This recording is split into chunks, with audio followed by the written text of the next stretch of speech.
एक बार फिर मेरी माँ को अपनी तरफ खींच रही हो। Great job. हाँ, मेरी माँ की बहू भले ही बन जाओ, मुझे तुम्हें फिर से अपनी बीवी बनाने में कोई इंटरेस्ट नहीं है। सोचना भी मत।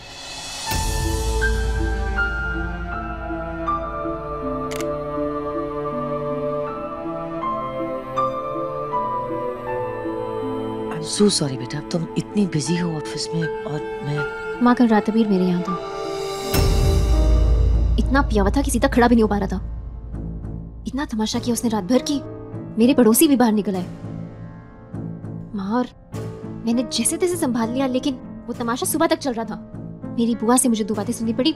माँ, आपको भी फोन किया था लेकिन फोन ही नहीं लग रहा था। तो आप चिंता मत कीजिए माँ, अबीर सुकून में ही था। रास्ते के बजाय मेरे बेड पर सो रहा था वो।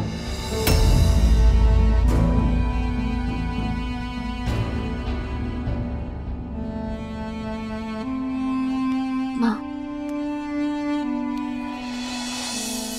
आई एम सॉरी, मैं आपको ये सब बताना नहीं चाहती थी। आप प्लीज अबीर को मत बताइएगा कि मैंने आपको ये सब बताया है।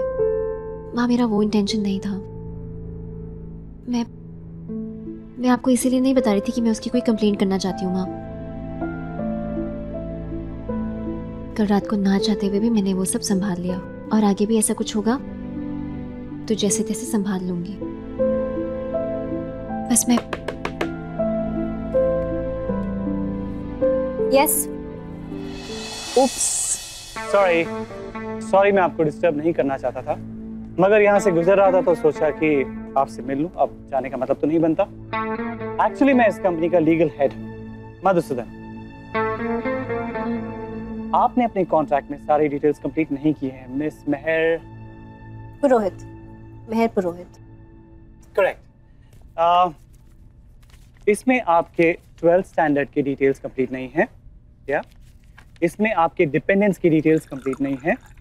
ये जो पर्सनल इंफॉर्मेशन सेक्शन है, इसमें आपका मैरिटल स्टेटस लिखा नहीं है आपने। तो आप शादीशुदा हैं या सिंगल हैं या क्या है? शायद आप ये कॉलम भरना भूल गई, लेकिन कंपनी पॉलिसी है, सारी डिटेल्स कंप्लीट होने जरूरी है।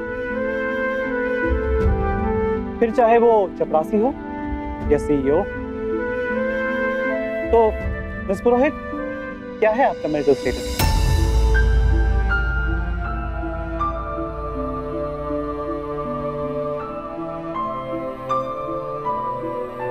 So